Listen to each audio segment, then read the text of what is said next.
எல்லோருக்கும் வணக்கம். என் பெயர் என் குடும்பத்தின் அடையாளம். இன்றைக்கி ஒரு சின்னதாக ஒரு மோட்டிவேஷனல் கொடுக்கணும் அப்படிங்கிற நம்பிக்கையோடு தான் இந்த வீடியோவை நான் மேக் பண்ணியிருக்கேன். குரூப் 4 ரிசல்ட் பார்த்ததுக்கப்புறமா நெக்ஸ்ட்டு என்ன பண்ணலாம் அப்படிங்கிற ஐடியா இல்லாமல் இந்த வீடியோவை நீங்கள் பார்த்துட்டு இருந்தீங்க அப்படின்னாக்கா, இந்த வீடியோ முடிக்கும் பொழுது கண்டிப்பாக உங்களுக்குள்ள ஒரு சின்ன கான்ஃபிடென்ட்டை கொடுக்கும் அப்படிங்கிற நம்பிக்கை எனக்கு இருக்குது. ஒரு ஓன் சிஸ்டராக என்கிட்ட ஒரு சிலர் நிறைய விஷயத்த ஷேர் பண்ணுறீங்க. உங்களுடைய மெசேஜை பார்க்கும்பொழுது ரொம்பவே ஹாப்பியாக இருக்குது. கண்டிப்பாக உங்களுக்கான ஒரு வீடியோவாகவும் இந்த வீடியோ இருக்கும் அப்படிங்கிற நம்பிக்கை எனக்கு இருக்குது.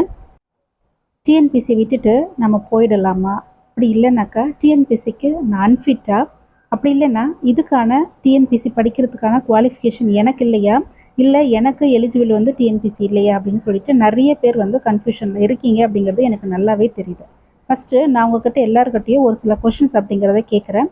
அதுக்கு உங்களால் எல்லாத்துக்குமே ஆன்சர் பண்ண முடிஞ்சுது அப்படின்னாக்கா ஓகே ஃபைன், நீங்கள் டிஎன்பிசி விட்டுட்டு இப்போவே போயிடலாம்.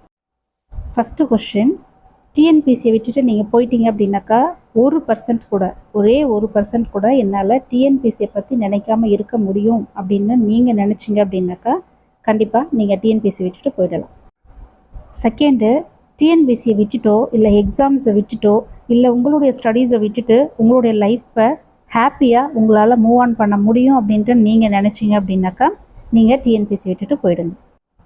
தேர்டாக, எத்தனையோ கவர்மெண்ட் எக்ஸாம்ஸ் இருக்குது, அது எல்லாமே விட்டுட்டு நம்ம ஏன் டிஎன்பிசியை செலக்ட் பண்ணோம் அப்படிங்கிற கொஷின்ஸ் உங்களுக்கு தெரியாமல் இருந்துச்சு அப்படின்னாக்கா, அதுக்கான ரீசனிங் உங்களுக்கு தெரியாமல் இருந்த ஒரு பர்சனாக நீங்கள் இருக்கீங்க அப்படின்னாக்கா நீங்களும் டிஎன்பிசி விட்டுட்டு போயிடலாம். ஃபோர்த்தாக, நம்ம ஏதோ ஒரு இடத்துல பல கஷ்டங்களையும் பல அவமானங்களையும் பார்த்துருப்போம், கரெக்டுங்களா? ஸோ அப்படி இது எல்லாத்துக்குமே பதில் என்னுடைய கவர்மெண்ட் ஜாப் தான், நான் வாங்கக்கூடிய அப்பாயின்மெண்ட் ஆர்டர் தான் பதிலாக இருக்கும் அப்படின்ட்டு நீங்கள் நிறைய இடத்துல நினச்சிருப்பீங்க. ஸோ அந்த அவமானத்தை நான் திரும்ப திரும்ப பட்டுகிட்டே இருக்கேன், எனக்கு அவமானம் அப்படிங்கிறது ஒரு பெரிய விஷயம் கிடையாது, அதை விட எனக்கு டிஎன்பிசியில் இருக்க முடியல, என்னால் படிக்க முடியல அப்படின்ட்டு நினைக்கிற பர்சனாக நீங்கள் இருந்தீங்க அப்படின்னாக்கா நீங்களும் டிஎன்பிசியை விட்டுட்டு போயிடலாம். ஃபிஃப்த்தாக, நான் கேட்கக்கூடிய கொஷின்ஸ் ஒரு பேரண்ட்டாக நீங்கள் இருப்பீங்க, மேபி ஒரு அப்பாவாவோ இல்லை ஒரு அம்மாவாவோ நீங்கள் டிஎன்பிசி ஆஸ்பிரண்ட்டாக இருந்தீங்க அப்படின்னாக்கா என்னுடைய பசங்களுக்கு என்னுடைய விக்டரி அப்படிங்கிறதும் என்னுடைய ஸ்டடீஸ் அப்படிங்கிறதும் என்னுடைய பசங்களுக்கு ஒரு ரோல் மாடலாக இருக்கும் அப்படின்ட்டு நினைக்கக்கூடிய ஒரு பேரண்ட்டாக நீங்கள் இருந்தீங்க அப்படின்னாக்கா, இல்லை எனக்கு அந்த மாதிரியான ஒரு ரோல் மாடலை என்னுடைய பசங்களுக்கு நான் க்ரியேட் பண்ண விரும்பலை, நான் எப்பயும் போல் சமைப்பேன், எப்பயும் போல் நான் வேலைக்கு போவேன் அப்படின்னு ஒரு மெஷின் லைஃப்பை நீங்கள் வாழணும் அப்படின்ட்டு நினைக்கக்கூடிய நார்மல் பர்சனாக இருந்தீங்க அப்படின்னாக்கா நீங்களும் இந்த டிஎன்பிசியை விட்டுட்டு போயிடலாம். லாஸ்ட்டாக சிக்ஸ்த்தாக ஒரே ஒரு கொஷின் கேட்டுடுறேன்.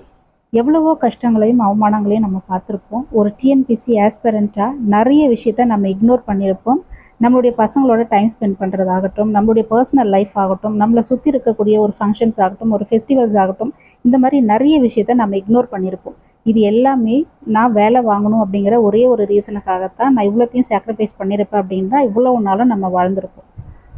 இவ்வளவு விஷயத்தையும் சாக்ரிஃபைஸ் பண்ணி ஒரு இன்ஸ்பிரேஷனான ஒரு லைஃப்பை என்னால் வாழ முடியாது அப்படின்ட்டு நினைக்கக்கூடிய ஒரு பர்சனாக நீங்கள் இருந்தீங்க அப்படின்னாக்கா தயவுசெய்து டிஎன்பிசியை குவைட் பண்ணிடுங்க.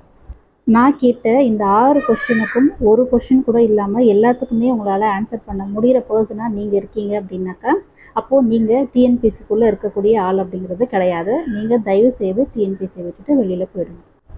இல்லை சிஸ்டர், நான் டிஎன்பிசிக்குள்ளே தான் இருப்பேன் அப்படின்ட்டு நினைக்கக்கூடிய பர்சனாக இருந்தீங்க அப்படின்னாக்கா இந்த வீடியோவை நீங்கள் கண்டினியூ பண்ணி பார்க்கலாம்.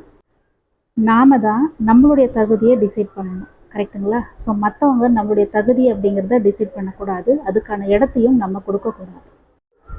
யார் என்ன வேணால் சொல்லட்டும், யார் என்ன வேணால் நினச்சிக்கட்டும், பேசுகிறவங்களோ நினைக்கிறவங்களோ ஒரு 2 நாள் பேசுவாங்க, ஒரு 3 நாள் நினைப்பாங்க, அவ்வளோதான். அவங்களுக்கு நினைக்கிறதுக்கு நிறைய விஷயங்கள் இருக்குது, பேசுகிறதுக்கு நிறைய விஷயங்கள் இருக்குது. ஆனால் நமக்கு அப்படி கிடையாது.